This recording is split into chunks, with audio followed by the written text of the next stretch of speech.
pour l'ensemble à mon commandement. Bravo!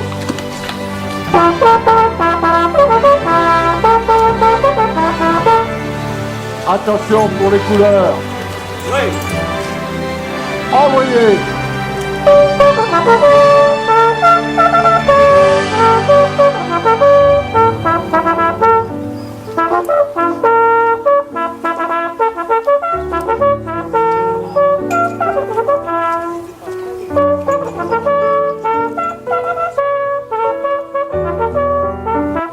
Présent là sur ma gauche pour son hospitalité dans cette magnifique salle mise gracieusement à notre disposition.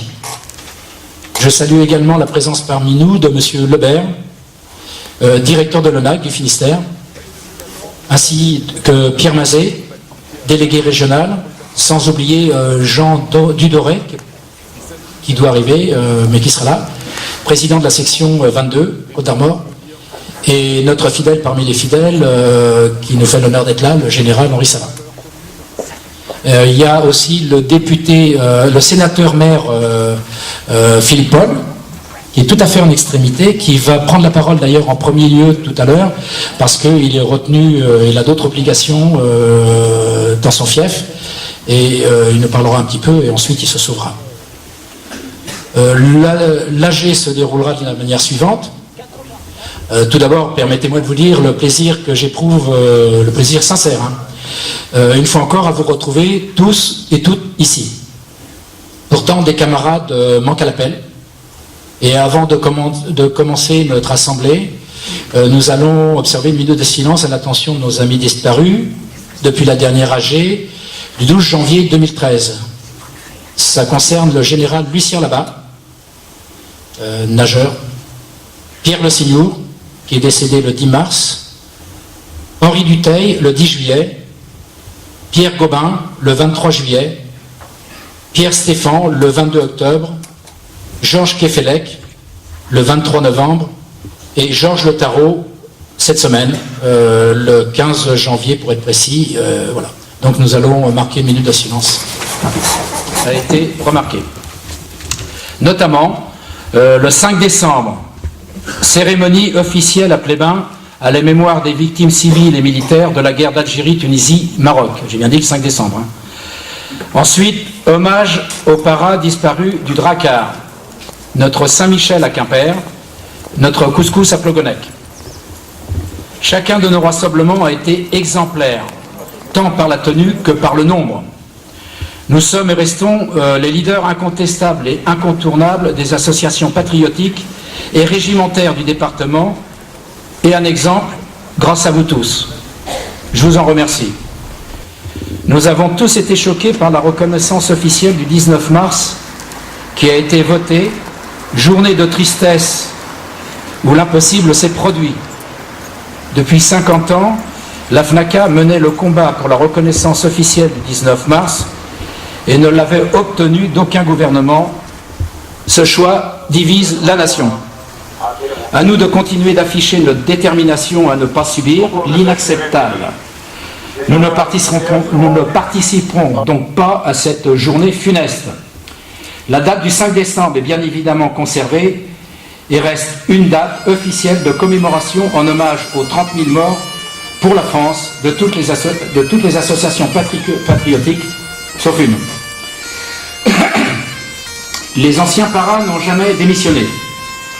Notre société flottante et indécise aura toujours besoin d'éléments moteurs qui vont de l'avant et galvanisent les énergies. Restons cette évidence que beaucoup d'associations nous envient. Vous le constatez, à chaque cérémonie, en effet, les associations amies s'en remettent à nous pour la coordination et le savoir-faire, en nous concédant ainsi, au-delà de leur amitié, une autorité naturelle, ce qui nous crée avant tout des devoirs. C'est pourquoi je compte sur vous tous pour rester vigilants sur votre tenue, comportement et attitude générale. En ce qui concerne notre section, notre mission est large. Réconforter les anciens, accueillir nos jeunes paras qui rejoignent nos rangs, mais aussi veiller à ce que nos valeurs traditionnelles, notre passé, nos morts, soient définitivement honorés et respectés. Toutefois, nous ne sommes pas réunis ici par hasard ou simplement pour vider quelques vénérables bouteilles de Bordeaux ou nous échanger les nous adapter à leur sensibilité, à leur modernité, car leurs aspirations dans la vie de notre section d'anciens paras sont souvent différentes de celles de leurs aînés. Continuons donc à serrer nos rangs tous ensemble, privilégions nos relations intergénérationnelles de camaraderie et d'entraide qui nous unissent. Je vais commencer tout d'abord par un point de situation sur les effectifs. À ce jour, nous avons 183 adhérents sur nos tablettes.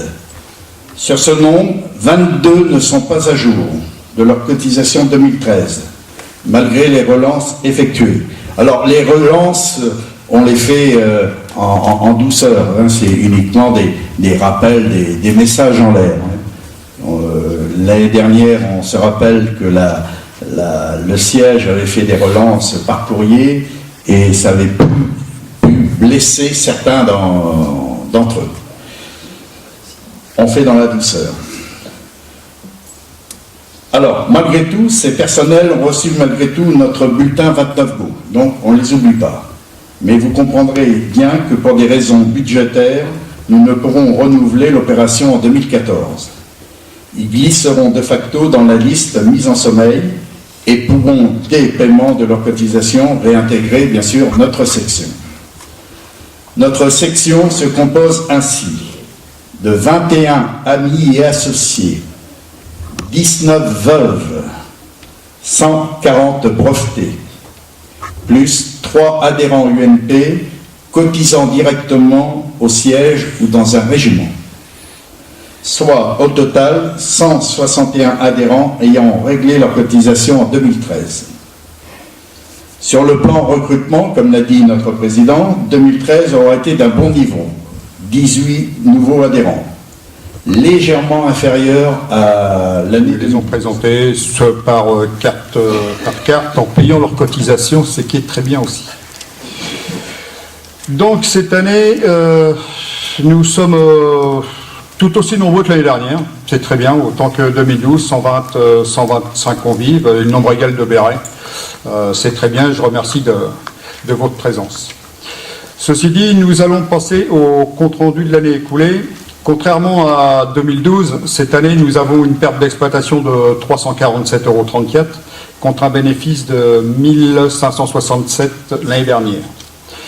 Bon, ce déficit est dû à l'investissement de notre matériel de sono que vous verrez à la salle du restaurant, qui nous a quand même coûté 1010 €. Ensuite, nous avons quand même approvisionné notre magasin de 400 € en fin d'année, donc et ceci.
C'est pas à vous que José a donné des photos pour moi, de Madame Hospice.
Après un mot de notre président départemental Rémi Favre, sera procédé à un dépôt de gerbes, suivi de la sonnerie aux morts, de la minute de silence, et comme il est de tradition, nous chanterons ensemble la Marseillaise a cappella.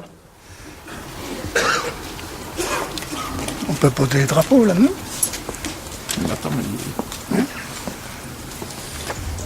Merci.